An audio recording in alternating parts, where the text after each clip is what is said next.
आज हम शैलेश मटियानी जी द्वारा लिखित कहानी प्रेत मुक्ति पढ़ेंगे। आधी नदी पार कर चुके थे कि जलांजलि छोड़ने के लिए पूर्वाभिमुख होते ही सूर्य और आंखों के मध्य धूमकेतु सा दिखाई दे गया। पूरी आंखें खोलने पर देखा कि उत्तर की ओर जो शूद्रों का शमशान देवगढ़ है वहीं से धुआं ऊपर उठ रहा था और हवा के प्रवाह की दिशा में धनुषाकार झुककर सूर्य के समानांतर धूमकेतु की तरह लटक गया था। ओम विष्णु विष्णु विष्णु। पांडे जी के घुटने पानी के अंदर आपस में टकरा गए और अंजलि में भर गया जल ढीली पकड़ी हुई अंगुलियों से रीत गया। कहीं अचेतन मन से एक आशंका तेजी से उठी कि कहीं किशन राम भी तो नहीं मर गया है, और पांडे जी के घुटने फिर थरथरा गए और उन्हें लगा कि उनके और सूर्य के बीच में धूमकेतु नहीं बल्कि उनके हलिया किशन राम की आत्मा प्रेत की तरह लटकी हुई है। गले में झूलता यज्ञोपवीत, माथे से लगा हुआ श्रीखंड तिलक और आत्मा का जातीय संस्कार बार बार अनुभव कर रहा था कि ऊपर शमशान से अछूत केशव की अस्थि मज्जा को बहाकर लाती हुई सुयाल नदी का निषिद्ध जल उनके पांवों से टकरा रहा है। हो सकता है ऊपर से अजला मुर्दा ही नीचे बहा दिया जाए और वहीं पांव से टकरा जाए, लिपट जाए। नदी पार करके गांव की ओर बढ़ने की जगह पांडे जी तेजी से इस पार ही लौट आए। उन्हें लगा कि आगे की ओर पानी चीर सकने की सामर्थ्य उनके घुटनों में नहीं रह गया है। धुआं देखने से पहले भी आधी नदी पार करने में न जाने आकस्मिक रूप से क्यों किशन राम की याद आई थी, और उन्हें लगा कि वे नदी के पाट को अपने पांव से ठीक वैसे ही चीर रहे हैं जैसे किशन राम हल की फाल से खेत की मिट्टी चीरता था। अब भी बिना किसी प्रत्यक्ष कारण के ही आखिर क्यों उनकी कल्पना के आकाश में आशंका का यह धूमकेतु एकाएक उतर आया है कि किशन राम भी मर गया होगा और उसी का शव जलाया जा रहा होगा। हो सकता है चिता न जल रही हो, नदी के किनारे मछली मारने वालों ने ही आग लगा रखी हो। पांडे जी का मन हुआ कि किनारे का जल हाथ में लेकर उसे सूंघें कि उसमें सौदाह की गंध फूट रही है या नहीं। उन्हें याद आया कि जब कभी हल जोतते जोतते बैल थाम कर किशन राम उनके समीप आ जाता था तो सुरती मांगने को तो उसके मैले कपड़े से ठीक वैसे ही गंध आती थी जैसे सुरती की गांठ तोड़ते हुए फैलती है। कहीं ऐसा ना हो कि पानी से वैसी ही तीखी गंध फूट आए। अपनी अजीब अजीब सी कल्पनाओं पर वह सोच रहे थे और पांडे जी को हंसी आने लगी। किशन राम की बातों को लेकर जो कमजोरी उनके मन में है, जो द्वंद्व उनके अचेतन में चलता रहा है, उसके इस मृत्यु की आशंका से जुड़े जाने के कई कारण ही मन में अपनी स्वाभाविक स्थिति खो बैठे हैं। ऐसा उन्हें लगा तो वह किनारे किनारे चलने लगे। देवगढ़ लगभग 1 मील दूर था। खुले मैदान की भुरभुरी मिट्टी में रेंगती हुई गर्भवती नागिन जैसी पहाड़न सुख आए उल्टी दिशा को लौटती है अनुभव हो रही थी। चंद्रमा की तरह सीधी किरणों के पानी की सतह पर हवा से कांपने की स्थिति में नदी भी अपने साथ चलती लगती है। ऐसे में हो सकता है किशन राम का अर्ध जला शव इसी बीच बहा दिया गया हो, तो वह भी पांडे जी के ही साथ उत्तर की ओर लौटने लगे। सामने ही गहरा ताल दिखाई दिया तो लगा कि कहीं ऐसा ना हो कि शव यहाँ तक बहा आया हो और मछलियां उसे नोच रही हों। एक बार गहराई तक उस ताल में झांक कर पांडे जी और भी तेजी से चलने लगे ताकि आशंकाओं का समाधान हो जाए, तो मन की इस विभ्रांति से मुक्ति मिले। केशवानंद पांडे जी और किशन राम की उम्र में विशेष फर्क नहीं था। शायद 2-3 वर्ष बड़ा हो किशन राम, मगर पांडे जी की तुलना में किशन राम बहुत जल्दी ही बूढ़ा दिखने लग गया था। 55वां वर्ष पार करते हुए भी पांडे जी को गौर प्रशस्त ललाट में श्रीखंड का तिलक रेखाओं में नहीं डूबा था, मगर किशन राम की कमर झुक गई थी। केवल पांडे जी ने बचपन से ही किशन राम को देखा था। किशन राम के पिता की 3 पत्नियां थीं। और बहुत बड़ा परिवार था। खाने पहनने को पूरा नहीं पड़ता था, मगर परिश्रम का बोझ दिन रात कंधों पर लदा रहता था। पांडे जी को याद नहीं पड़ता कि कभी उन्होंने किशन राम में किशोरावस्था की चंचलता या जवानी के उद्गम आवेग को उसके चेहरे या उसकी आंखों में फूटता हुआ देखा हो। जब भी देखा, हल या हथौड़े हसिया की मूठ थामे काम में जुटे हुए देखा। किशोरावस्था गांव में गुजरकर मिडिल पास करके पांडे जी पहले मामा के यहाँ नैनीताल और फिर वहां से अपनी वाग्दत्ता के पिता के पास जाकर बनारस पढ़ने चले गए। नैनीताल से हाई स्कूल, बनारस से शास्त्री करके पांडे जी फिर घर को ही लौटे आए थे। छोटे भाई सब पढ़ रहे थे और पिताजी अत्यंत वृद्ध हो चुके थे। यजमानी बहुत बड़ी हुई थी, उसे संभालना आर्थिक और नैतिक दोनों दृष्टियों से आवश्यक था। घर लौटने पर पांडे जी को पता चला कि किशन राम से ही इस बीच उसकी माँ मर गई और वह भी अपने मामा के यहाँ चला गया था। मामा लोहार था, मगर किशन राम सिर्फ किसानी या ओढ़गिरी जानता था और गरम लोहा पीटते में दाएं हाथ की उंगलियां पिटवा बैठा था।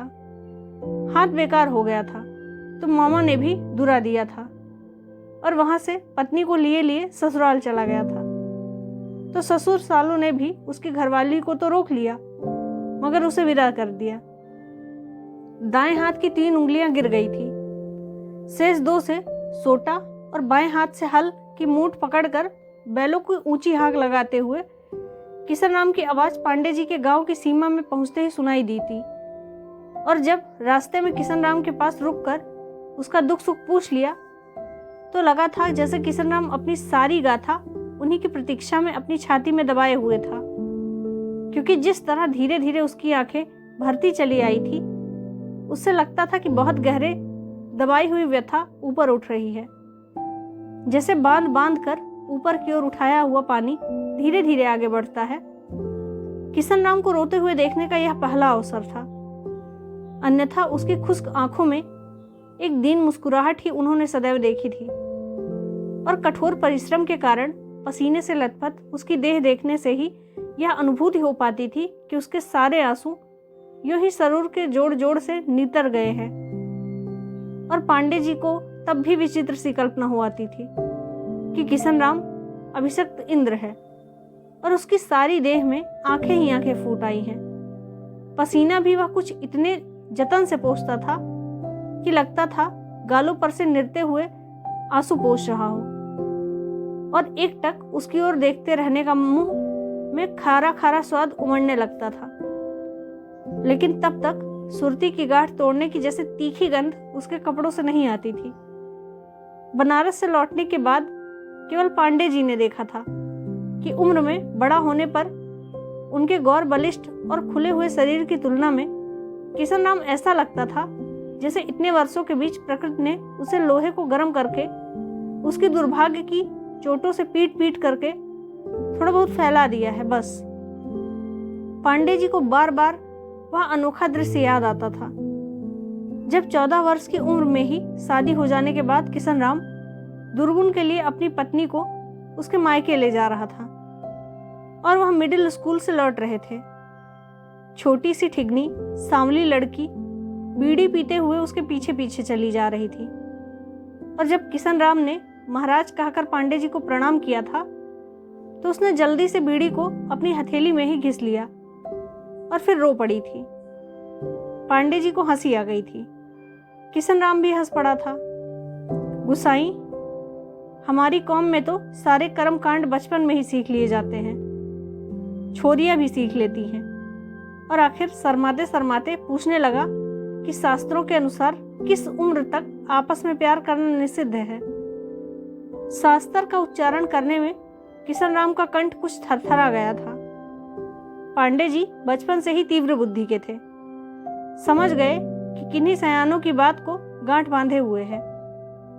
किशन राम के भोले निश्चल स्वभाव के प्रति उन्हें शुरू से ही आत्मीयता सी थी और वह कहते कहते उस दिन उन्होंने भी किशन राम की घरवाली को देख लिया था कि अरे यार किशन राम, अभी तो खुद मैंने कोई शास्त्र नहीं पढ़ा है, पिताजी काशी भेजने वाले हैं संस्कृत पढ़ने। 10-12 वर्ष लौटने पर तुझे बताऊंगा कि शास्त्रों में क्या लिखा है। कई वर्षों के बाद एक बार छुट्टियां बिताने जब घर लौटा कुछ दिनों के लिए, तो उन्होंने किशन राम से पूछा, किशन कोई संतान हुई या नहीं? और किशन राम ने जो उत्तर दिया उससे लगा कि जैसे वह उसी दिन की प्रतीक्षा में हो अभी, जबकि पांडे जी उसे शास्त्रों में लिखा उत्तर बताएंगे। काशी से शास्त्र करके लौट आने के बाद भी उनका मन वही प्रश्न पूछने को हो रहा था कि किशन राम की दुखाद गाथा से मन भर आया था और उन्होंने अनुभव किया था कि किशन राम इस बार अज्जले प्यार को अपनी हथेली में घिस लेने की जगह किशन राम की घरवाली ने उसके कलेजे के साथ घिसकर उसको बुझा दिया था। और उन्हें लगा था कि किशन राम के प्रति उनकी इस संवेदनशील कल्पना पर उसकी घरवाली उस दिन की तरह रो नहीं रही थी, बल्कि खिलखिला रही थी। बचपन बीतते बीतते ही शादी हो गई थी और जवान होते होते संबंध टूट गया था। उन दिनों किशन राम अकेला ही रहता था। उसके पिता के मना करने के बावजूद पांडे जी के पिताजी ने किशन राम को ही अपना हलिया रखा था। हलिया रख लेने के बाद खुद उन्होंने तथा पांडे जी की माँ ने किशन राम से कहा था कि किशन राम, पहली तो डाल पर बैठी हुई जैसे फुर हो गई, अब तो क्यों उसके लिए जोग धारण किए हुए है? अरे तू ब्याह कर लेता तो हमारी खेती भी कुछ और ज्यादा संभलती। बिना जोड़ी का बैल कब तक खलता रहेगा रे तू तो हलिया है। नहीं करता दूसरा ब्याह तो पहली की को ही लौटा लिया। किशन राम जानता था कि एक तो बिन घरवाली का हलिया वैसे ही पूरा श्रम नहीं कर पाता गुसैया के खेत में, उस पर उसका दायां हाथ पूरी तरह लगता नहीं। उसने एक दिन हाथ जोड़कर अपनी अनुयोगिता को स्वीकार किया और अपने सौतेले भाइयों में से किसी को रख लेने के लिए कह दिया था। वैराणियों जी, मैं अभागा तो हाथ से झड़ी लोथ ही नहीं लौटा पाया, कलेजे से झड़ी हुई लोथ कैसे लौटा पाऊंगा?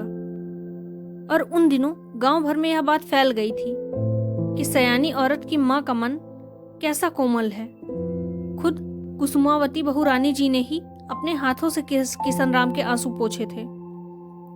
केवल पांडे जी के पूछने पर ही कुसुमावती बहू रानी जी की आंखें फिर गीली हो आई थी। बोली थी, हिया हिया सभी का तो एक होत है, केवल मैंने आंसू पोंछे हैं। तो मेरे पांव के पास की मिट्टी उठाकर कपाल से लगाते हुए बोला, वैराणियों जी, परसमणि ने लोहे का तसला छू दिया है। मेरे जन्म जन्म के पापों का तारण हो गया है। शूद्र कुल में जन्मा है, मगर बड़ा मोह, बड़ा वैराग्य, बड़ा ही कोमलता है इस किसनवा में। पांडे जी का अनुभव कह रहे थे कि कहीं पहली पत्नी के प्रति किशन राम में बहुत बड़ा मोह था और इसलिए इतना गहरा विराग भी था। मगर उन दिनों हफ्ते हफ्ते किशन राम अपने कपड़े भी धो लेता था, भोजन भी नित्य समय पर कर लेता था। खेतों में काम होता तो पांडे जी के घर से ही रोटियां जाती थी और विनम्रता पूर्वक किशन राम केवल पांडे जी की पत्नी से कह देता था कि वैराणियों जी, रोटियां मुझे टाइम से ही देना। एक दिन खेत जोतने से निबट कर किशन राम सुयाल के किनारे कपड़े धो रहा था। लंगोटी पहनकर शेष कपड़े सूखने डाले रखे थे। यजमानी से लौटते हुए पांडे जी आए थे तो उनके नदी पार करते समय पानी से अलग हट गया था कि उसके पांवों का छुआ हुआ जल उन्हें न लग जाए। पांडे जी ने यजमानी से मिली हुई मिठाई में से कुछ मिठाई उसे दी थी और कहा था, किशन, अच्छा नहीं किया भवानी ने, नहीं तो तुझे अपने हाथ से खाना पकाने और कपड़े धोने से मुक्ति मिल जाती। किशन राम के हाथ जुड़ आए थे और होठों पर हल्की सी हंसी। महाराज, जिस दिन वैराणु जी की सोने की छड़ी जैसी उंगलियों की ममता पाली मेरी आंखों ने, उस दिन से कलेजे की जलन कुछ मुक्ति मिल गई। इतना ही बहुत है। और यूं ही वर्ष बीत गए। धीरे धीरे किशन राम की कमर भी झुकने लगी थी, मगर उसने हल नहीं छोड़ा था और जब तक वह हल नहीं छोड़े तब तक हलिया न बदला जाए। केवल पांडे इसका निर्णय कर चुके थे। जरूरत पड़ने पर रोजाना मजदूरी लेकर खेत जुतवा लिए जाते थे, मगर किशन राम को कोई नहीं टोकता था। केवल पांडे जी की पत्नी चंद्रा बहुरानी भी अपनी सास की सी सहानुभूति उसके प्रति रखती थी और कभी कभी किशन राम कह देता था कि बड़ी बहुरानी जी की तो देह ही देह गई है, आत्मा तो छोटी बहुरानी जी में समा गई है। और ऐसा कहने के बाद बहुधा वह पांडे जी से आत्मा के संबंध में तरह तरह के प्रश्न पूछने लगता था। महाराज, शास्त्रों में तो आत्मा परमात्मा के ही मंत्र लिखे हुए हैं ना। आपके चरणों का सेवक ठहरा 2-4 मंत्र मेरे अपवित्र कानों में भी पड़ जाएं तो मेरी आत्मा का भी मैल छट जाए। क्या करूं गुसाई, घास खाने वाले पशु बैल नहीं हुए, अनाज खाने वाला किशन राम ही हो गया। महाराज, मरने के बाद आत्मा कहीं परलोक को चली जाती है या इसी लोक में भटकती रहती है? 84 लाख योनियों से भी इतर योनि और प्रेतात्मा योनि होती है। यह जानने के बाद से किशन राम और भी अधिक जिज्ञासु हो गया था कि आत्मा की इच्छा न होने पर भी क्या देह मात्र की इच्छा से प्रेत योनि मिल सकती है? जब यजमानी में नहीं जाना होता था तो पांडे जी खेतों में चले जाते थे। उन्हें इस बात का बोध था कि जब चंद्रा बहुरानी खेतों में होती है तो किशन राम एकदम दत्तचित्त होकर काम करता है, मगर जब पांडे जी खुद होते हैं तो बार बार सुरती मांगने के बहाने उनसे तरह तरह की बातें पूछने लगता है। फिर भी पांडे जी किशन राम के प्रति कठोर नहीं हो पाते हैं। जैसे बहकी बहकी बातें वह इन दिनों करने लगा था, उससे लगता था कि किशन राम की चेतनाएं बहुत जल्दी जल्दी अंतर्मुखी होती जा रही हैं। उसकी खुश आंखें इतनी धंस गई थी कि अंदर की मरने के बाद तालाब में डूबी हुई मछली जैसी कोई चीज उनमें चमकती सी लगती थी और पांडे जी को लगने लगा था कि यह उसकी मृत्यु का पूर्वाभास है। औरत संतानहीन लोगों को इस लोक से मुक्ति नहीं हो पाती और वे रात रात भर मसाले हाथ में लिए अपने लिए पत्नी और संतति खोजने के लिए तृष्णा में रहते हैं, कायाहीन प्रेत रूप में भटकते रहते हैं। ऐसा कभी पांडे जी ने उसे बताया था। साथ ही यह भी बताया था कि उच्च जाति के लोग प्रेत योनि में ज्यादा नहीं जाते हैं। औरत संतति से वंचित रहने पर भी उसका कारण यह है कि उनकी सद्गति शास्त्रोक्त पद्धति से हो जाती है। और यह सब कुछ जानने के बाद से किशन राम निरंतर उनसे तरह तरह के प्रश्न पूछता रहता था। अभी कुछ ही दिन पहले की बात है, फिर पूछा था कि खुद प्रेत योनि से भटका जाए या कि जिस पर तृष्णा रह गई हो उस पर प्रेत योनि से छाया जाए तो इससे मुक्ति का कोई उपाय है क्या? बहुत गहराई से पूछने पर किशन राम कुछ खुला था। महाराज, आप तो मेरे इष्ट देवता सरीखे ठहरे, आपसे क्या छिपाना। इधर शरीर बहुत कमजोर हो चला है, समय से खा नहीं पाता हूँ, वात पित्त बढ़ गया है, ठीक से आंख नहीं लग पाती है और नहाने कपड़े धोने की शक्ति अब नहीं रही है।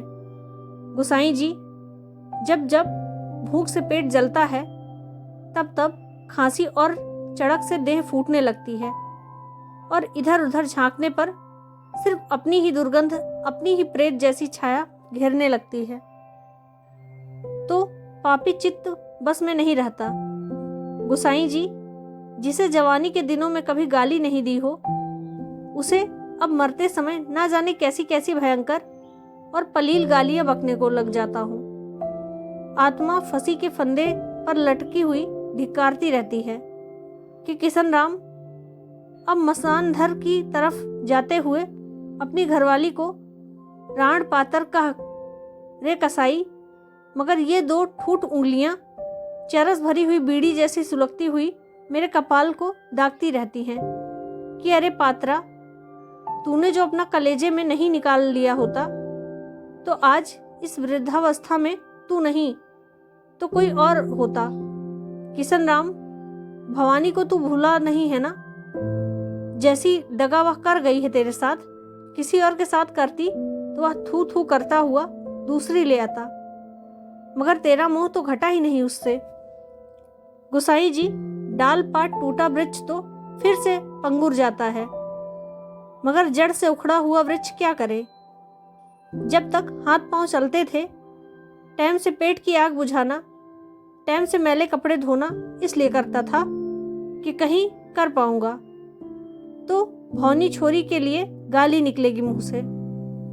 महाराज, आपने तो उसे पुरपुतली की तरह मेरे आगे पीछे उड़ता हुआ देखा है। उस छोटी सी छोरी को गंवा देने के बाद सयानी औरत ले आता तो मुझे लगता कि मेरे आगे पीछे चील झपट्टे मार रही है। महाराज, आप भी कह रहे होंगे कि इस कुसनुआ डोम की मति वृद्धावस्था में चौपट हो गई है, मगर मैंने उस पुरपुतली का सुख कभी नहीं खोना चाहा गोसाई जी। पांडे जी को लगा कि धंसती हुई आंखों में जो तालाब में डूबी हुई मछली जैसी चमकती हैं, वह खुद तब तक किशन राम की अपनी भावुकता की गहराई में डूबा हुआ है। जब वह बीड़ी का जलता हुआ ठूठ हथेली में घिस लेने वाली भवानी के साथ लेकर शास्त्रों की व्यवस्था पूछता फिरता था। महाराज, आजकल तो तड़प रहा हूं, तो इसलिए कि मलेच्छ योनि के पहले ही ठहरा, ऊपर से यह संसारी कुटिल चित्त की हाय हाय है। गरुड़ पुराण सुनने को तो पहले ही हक नहीं ठहरा, फिर सुनाए भी कौन। कभी कभी जंगल में आंखें बंद करके लेट जाता हूँ गोसाई जी कि कोई आकाश में उड़ता गरुड़ पक्षी ही मुझे मुर्दा समझकर मेरे माथे पर बैठकर टिटकारी छोड़ जाए। महाराज, अपने तरण तारण की उतनी चिंता नहीं है, मगर आत्मा इसी पाप से डरती है कि कहीं प्रेत योनि में गया तो उस भौनी छोरी को ही ना लग जाऊं। हमारी सौतेली महतारी में हमारे बाप का प्रेत आने लगा है महाराज, और उसे उसके लड़के गरम चिमटा से दाग देते हैं। कहीं उसके लड़के भी उसे ऐसा न दागे। महाराज, जिसे जीते जी अपना सारा हक हुक्म होते हुए भी कठोर वचन तक नहीं कह सका कि जाने दे रे किशन राम, पुतली जैसी उतड़ी छोरी है, जहां उसकी मजीर आए वही बैठने दे। उसे ही मरने के बाद दागते कैसे देख सकूंगा। अच्छा गोसाई जी, अगर कोई आदमी जीते जी अपनी आंखें निकाल कर किसी गरुड़ पक्षी को दान कर दे तो वह प्रेत योनि में अंधा ही रहता है ना। पांडे जी अनुभव कर रहे थे कि ज्यों ज्यों किशन राम मृत्यु की ओर बढ़ रहा था, त्यों त्यों भवानी एक बच्ची की तरह, रंग बिरंगी तितली की तरह उसको अंदर ही अंदर उड़ाती हुई ले जा रही थी। उसे भी एक ऐसे बचपने की ओर ले जा रही थी जहां मन के बावलेपन को थामने की क्षमता न देह में रह गई थी और न ही बुद्धि में। वह डरने लगे थे कि कभी अपनी अंध भावुकता में कहीं सचमुच न किशन राम अपनी आंखें निकाल दे। उसकी धंसी हुई आंखों में झांकने पर उनको ऐसा ही लगता था कि किशन राम ने मछली पकड़ने के जाल को ऊपर से मूठ बांधकर नीचे से गठरियों में फैला दिया है, और बार बार उसकी आंतरिक वेदनाएं उस जाल में फंसकर छटपटाती हुई वह बार बार उसे अंदर की ओर समेटने की कोशिश करने लगा।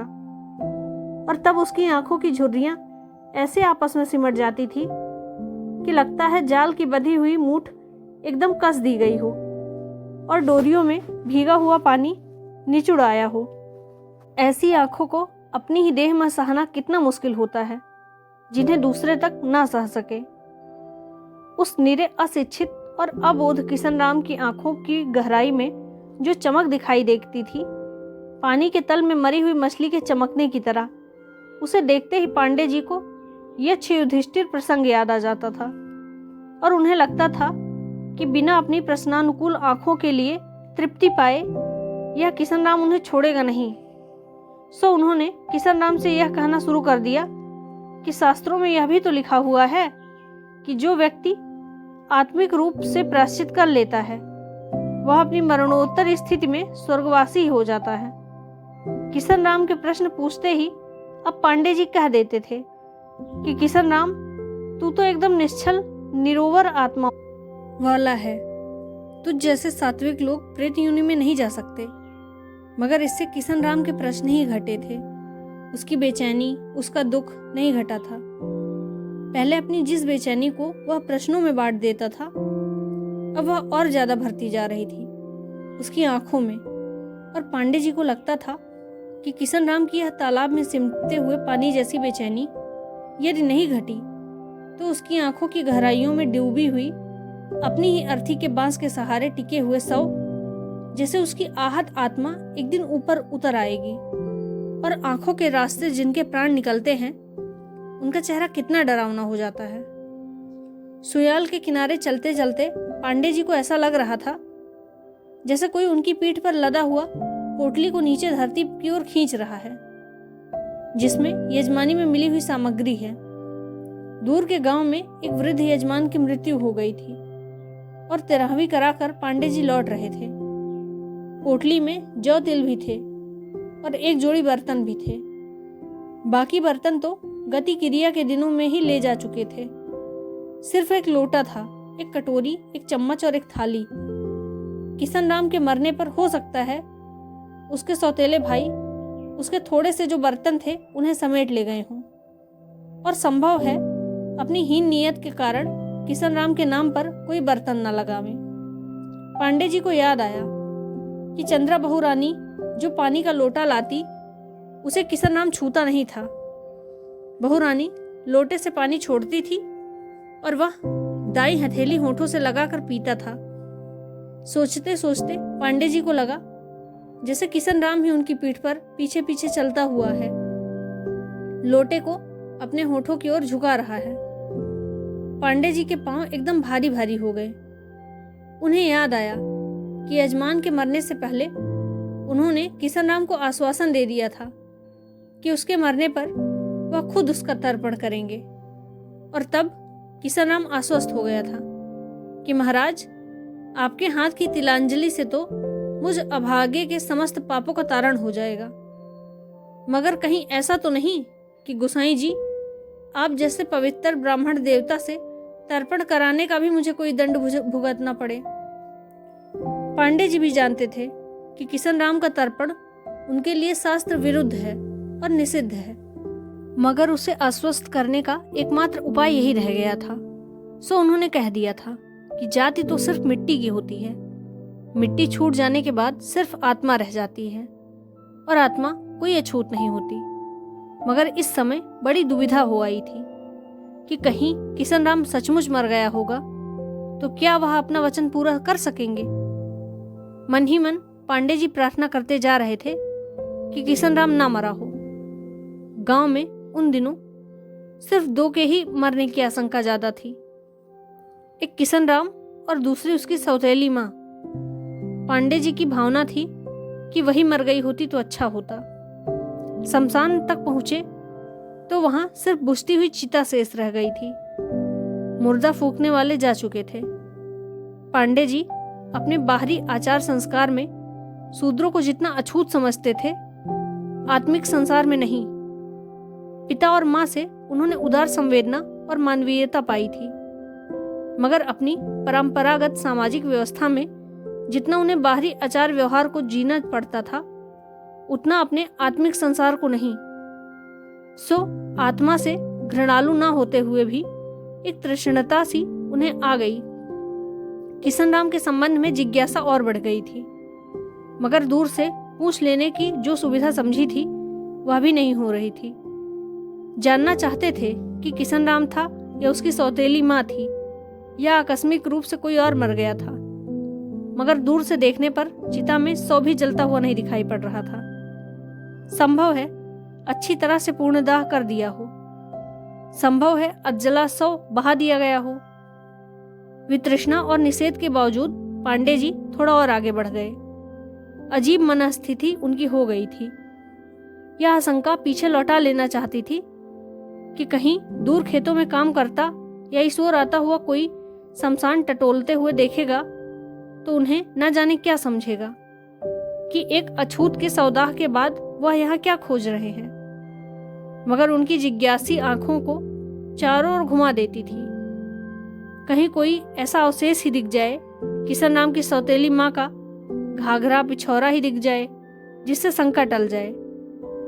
तभी पांव के एकदम समीप कोई कपड़ा उनके पांव से लग गया और पांडे जी चौंक कर पीछे हट गए।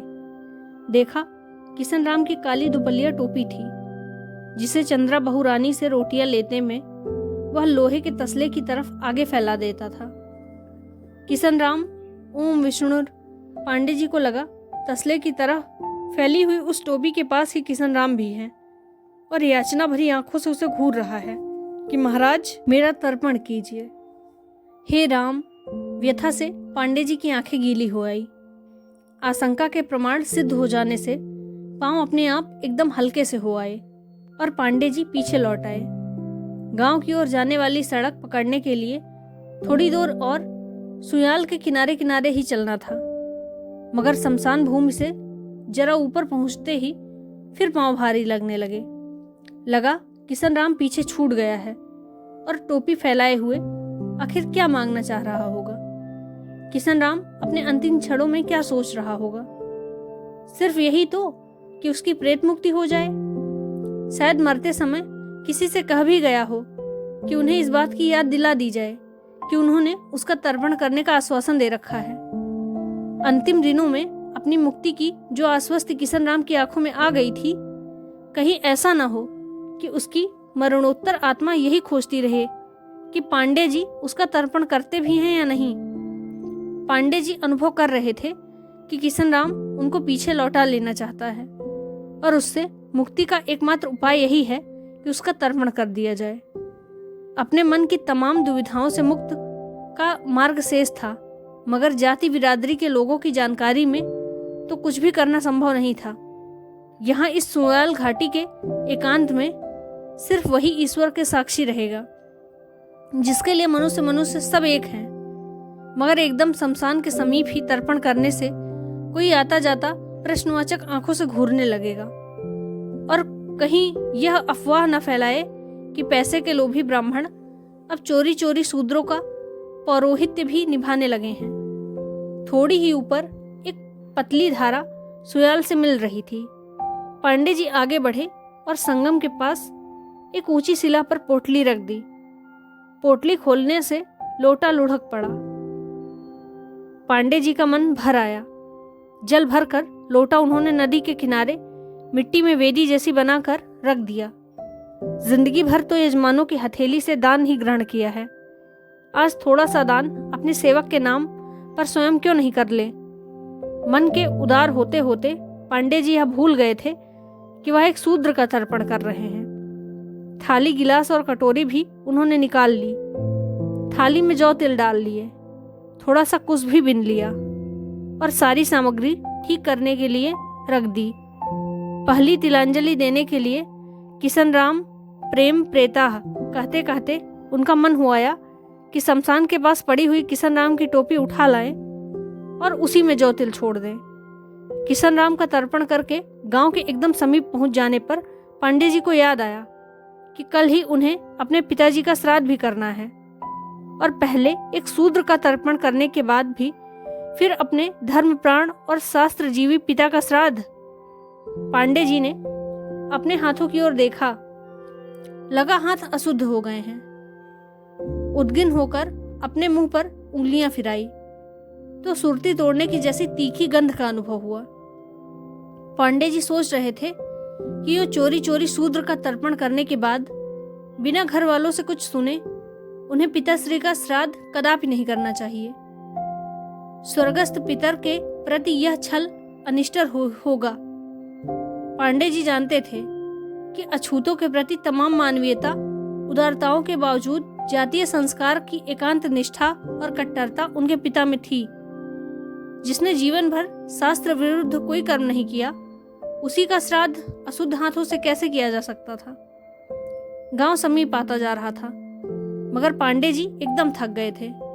उन्हें भय लग रहा था कि शुद्ध मन से श्राद्ध करने के लिए उन्हें सत्य बोलना ही पड़ेगा, फिर चाहे घर वालों और बिरादरों में कैसी भी अप्रिय प्रतिक्रिया क्यों न हो। उन्हें लग रहा था कि किशन राम की प्रेत मुक्ति हो गई है, लेकिन उसके पश्चाताप का प्रेत उनसे चिपट गया है। किशन राम की याद आने पर माथे का पसीना पोंछते हुए उन्होंने पुनः शमशान की दिशा की ओर आंखें उठाई तो इस बार उन्हें लगा कि अस्ताचलगामी सूर्य और उनके बीच में इस समय उनका अपना ही प्रेत लटका हुआ है। और सौतेली माँ को फूंक कर धीरे धीरे लौटता हुआ किशन राम दूसरे रास्ते से आता हुआ पांडे जी को देखकर रुक गया और बोला, महाराज। दंडवत झुक गया तो आंखों पर से हाथ हटाते हुए पांडे जी को किशन राम का नंगा सिर दिखाई दिया। बीच सिर में जहां बाल नहीं थे पसीने की बूंदें ठीक ऐसी ही चमक रही थी जैसे तिल थाली में पानी की बूंद बिखरी हुई हो। और जीता रह कहने को हाथ ऊपर उठाते हुए पांडे जी को ऐसा लगा जैसे आसमान में लटके हुए किसी प्रेत को वो नीचे गिरा रहे हों। धन्यवाद।